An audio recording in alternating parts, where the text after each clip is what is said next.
Olá pessoal, tudo bom com vocês? Me chamo Gustavo Brandão, sou bolsista do Residência Pedagógica em Biologia da Universidade Federal de Uberlândia, no campus Pontal, em Ituiutaba. E hoje vamos dar continuidade às nossas aulas de genética, falando um pouquinho sobre quem são os cromossomos.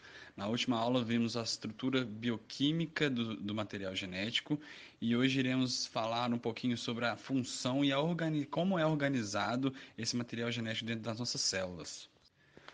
Durante o ciclo celular, podemos encontrar diversas formas de compactação do material genético dentro do núcleo da célula, desde o seu menor grau de compactação, que é conhecido como a dupla hélice de DNA, até o seu maior grau de compactação, que é conhecido como os cromossomos.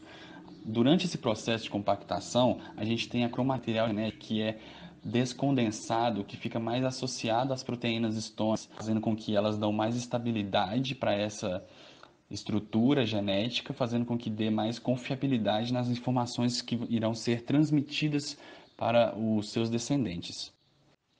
Na foto podemos ver o núcleo da célula eucariótica e em destaque como que o material genético está disposto, disperso nesse núcleo. A gente pode enxergar uma parte mais clara, uma parte menos corada, que é conhecida como eucromatina. Se a gente analisar o nome, eu quer dizer verdadeiro, cromatina é o que a gente acabou de falar. São aquele material genético que está descondensado, que está pouco associado com as proteínas estonas, o que faz com que o DNA ele fique mais exposto, pronto para o processo transcricional, ou seja, a atividade metabólica será muito mais ativa nessa região do núcleo. Já na região mais escura, a região mais corada, temos a heterocromatina, que é responsável pela associação muito densa com as proteínas estonas, fazendo com que o DNA ele fique inacessível para fazer a transcrição. E o grau máximo de heterocromatina a gente conhece como os cromossomos. Já que agora a gente consegue encontrar onde os cromossomos estão localizados dentro do núcleo dessa célula, podemos falar um pouquinho sobre a estrutura externa dessas moléculas. Já que, para que a informação genética seja transmitida de forma eficiente, de forma eficaz, temos três principais estruturas que vão auxiliar nesse processo. Uma delas são os braços do cromossomos, que ali vão estar localizados os genes que serão responsáveis por fazer a síntese e a duplicação desse material genético. A outra estrutura se chama centrômero, que vai ser responsável por segregar, ou seja, separar as cromátides irmãs durante a divisão celular, onde as fibras do fuso irão se associar a esse centrômero, fazendo com que as cromátides se separem e que a informação genética seja levada para as células filhas. Já os telômeros, eles são responsáveis por dar estabilidade a esse cromossomo, fazendo com que não exista a degradação desse material genético durante toda a vida útil desse cromossomo.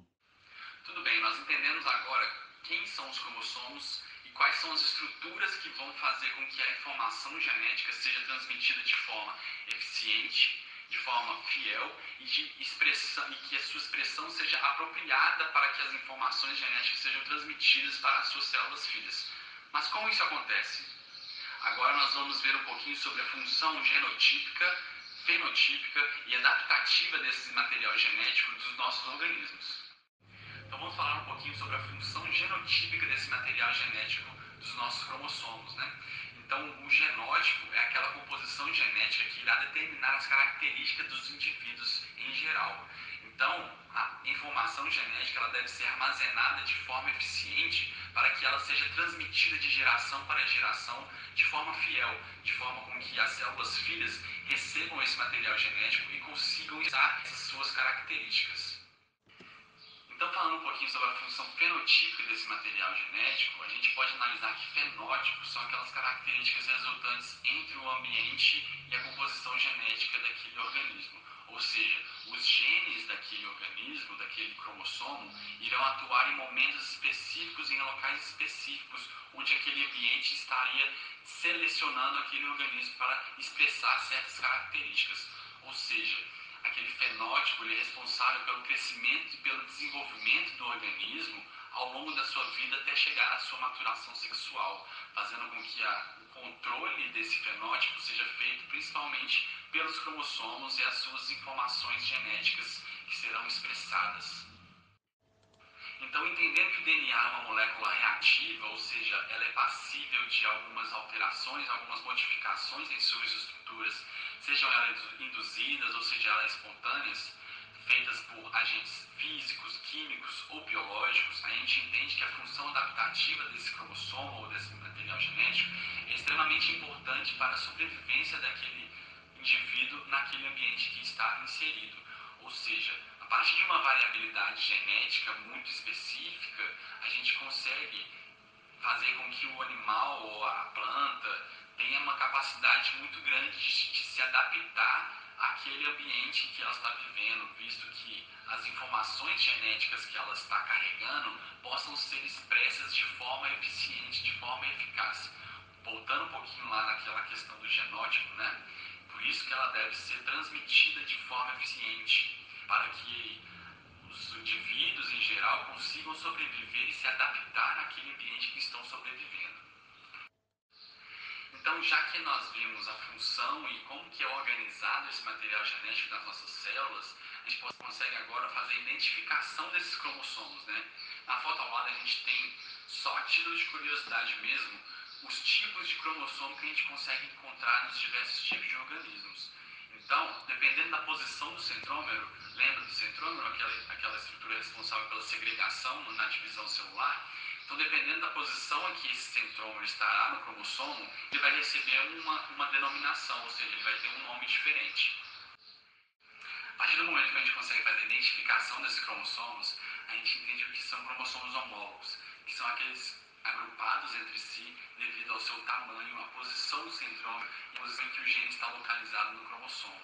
A gente também entende a origem desses cromossomos, sendo um exclusivamente vindo da mãe e o outro exclusivamente vindo do pai, fazendo com que a constituição, ou seja, a organização cromossômica de cada indivíduo seja característico.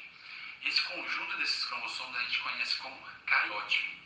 E esse cariótipo ele é formado por 23 pares de cromossomos, ou seja, os humanos possuem 46 cromossomos no total.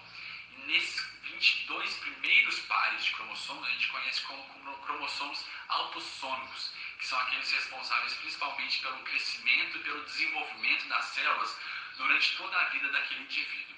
Já o último par ele é conhecido como cromossomos sexuais, que são aqueles responsáveis principalmente por dar origem às características sexuais, aos órgãos característicos sexuais femininos, aqueles são conhecidos como XX, e também dão origem àqueles órgãos sexuais característicos masculinos, que é o caso da imagem ao lado, XY. Bom, pessoal, essa foi a continuação da aula sobre genética, um pouquinho falando sobre cromossomos. Fiquem ligados às próximas aulas que vamos falar um pouquinho sobre ciclo celular. Então, até a próxima aula e fica aqui meus agradecimentos à Universidade Federal de Uberlândia e ao projeto Residência Pedagógica.